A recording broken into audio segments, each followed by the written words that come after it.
नमस्ते बच्चों।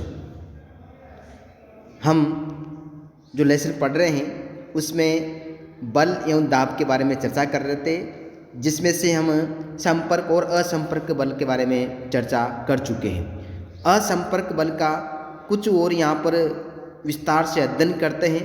पिछले वीडियो में आपने असंपर्क बल का एक वीडियो देखा था, जिसमें एक बालक एक गेंद को ऊपर से फेंक रहा है और वह गेंद नीचे लुढ़कती हुई आती हैं और वह स्थिर हो जाती हैं। इसका और यहाँ पर हम प्रयोग के माध्यम से समझते हैं। आप दो गुब्बारे देख रहे होंगे, ये दोनों गुब्बारे में कोई आप हलचल देखते हैं क्या? तो आप कहेंगे जी नहीं। लेकिन इन गुब्बारों में कुछ परिवर्तन करने के लिए आप कुछ इसमें जो है यहाँ पर क्रियाकलाप करते हैं। तो एक गुब्बारे को पकड़ते हैं और उस पर एक दूसरे हाथ से, जिसमें मतलब आपने ऊनी कपड़ा बांध रखा है, उस पर इसको रगड़ते हैं। तो आप क्या देखते हैं, दोनों गुब्बारे पास में क्यों आ गई?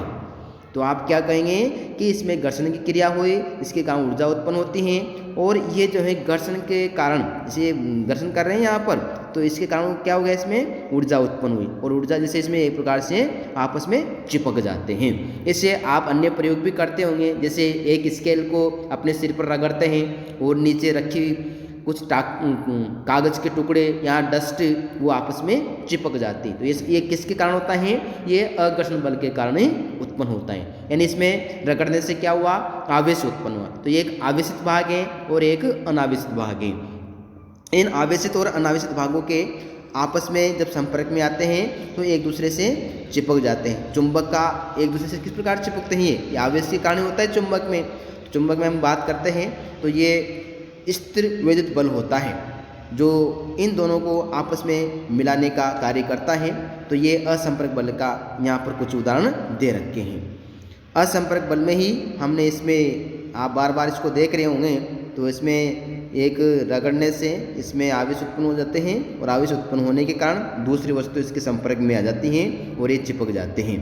तो आप इसको यहाँ पर देख सकते हैं। असंपर्क बल चुंबकीय बल होता है और एक गुरुत्वाकर्षण बल होता है और एक जो है अभी आपने स्थिर विद्युत बल के बारे में चर्चा करी है। तो ये संपर्क और असंपर्क बलों के बारे में हमने विस्तार से यहाँ पर क्रियाकलापों के माध्यम से समझा। अब हम बात करेंगे दाब, यानी दाब क्या है, किसे कहते हैं और ये हमारे दैनिक जीवन में उपयोग में है या नहीं है। तो आप एक कील को देख रहे होंगे, जैसे इसको दीवार पर लगाते हैं, तो दीवार पर लगाने के लिए इस पर आपको क्या करना पड़ता है, दाब लगाना पड़ता है। तो दाब लगाने के लिए देखो, ये नुकीला क्षेत्र है, तो इस क्षेत्र में से दाब लगाए तो वैसे वैसे ये कील अंदर दस्ती चली जाती हैं। तो ये किस पर निर्भर कर रहा है? अब इसके नुकीले सिरे पर और इसको दीवार पर यहाँ पर ठोकिए आप, तो क्या होगा, ये ठुकेगी क्या? नहीं ठुकेगी, क्योंकि इसका क्षेत्रफल अधिक है, इसका क्षेत्रफल यहाँ पर कम है, नुकीला है, और ये इसका दूसरा क्षेत्र यहाँ पर जो है चौड़ा है। तो अब आप इसको कैसे समझेंगे, दाब क्या है? तो दाब जो है उसके लगाए गए क्षेत्रफल पर निर्भर कर देगा, और जैसे जैसे नुकीले वस्तु आप इसमें देखते हैं तो यहाँ पर इसका जो है अधिक दाब इसमें लगता है, नुकीले क्षेत्र में अधिक दाब लगेगा। तो ये जो है वस्तु या जो भी कील हैं वो दीवार में दस्ती चले जाते हैं। यहाँ पर क्या है, कम क्षेत्रफल है, इसका क्षेत्रफल क्या है, कम है। यहाँ पर क्या है, क्षेत्रफल अधिक है। तो इस नुकीले हिस्से में तो क्या है, कम क्षेत्रफल, और यहाँ पर अधिक क्षेत्रफल है। तो अधिक क्षेत्रफल पर प्रहार करने पर ये कील जो है दीवार पर या लकड़ी में धंस जाती हैं। तो हम क्या कहेंगे, आपने क्या समझा इसके माध्यम से? तो दाब जो है यहाँ पर क्या है, दाब बराबर बल बटा क्षेत्रफल, यानी उस एरिया जो आप उस पर लगा रहे हैं, जिस पर ठोक रहे हैं, उसका क्षेत्रफल, और ये बल के यहाँ पर उसे हम क्या कहेंगे, दाब कहते हैं। तो बल बटा क्षेत्रफल, इसका मात्रक पता है आपको, बल का मात्रक क्या होता है, न्यूटन, और क्षेत्रफल का यहाँ पर जो है मापने के लिए अलग अलग मीटर का उपयोग किया जाता है। तो मीटर स्क्वायर है, और इसको पास्कल नामक वैज्ञानिक ने प्रतिपादित किया, इसलिए इसको पास्कल भी कहते हैं। किसके, दाब के मात्रक को क्या कहा जाता है, पास्कल कहा जाता है।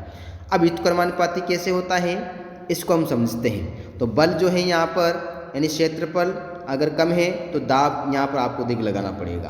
तो बल यानी क्षेत्रफल कम है तो यहाँ पर दाब अधिक लगाना, क्षेत्रफल ज़्यादा है तो दाब कम लगाना पड़ता है।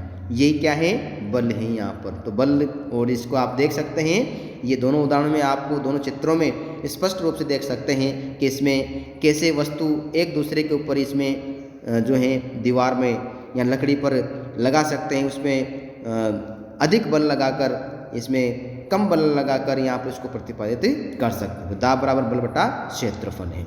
तो ये जो है एक प्रकार से आप इसको समझ सकते हैं।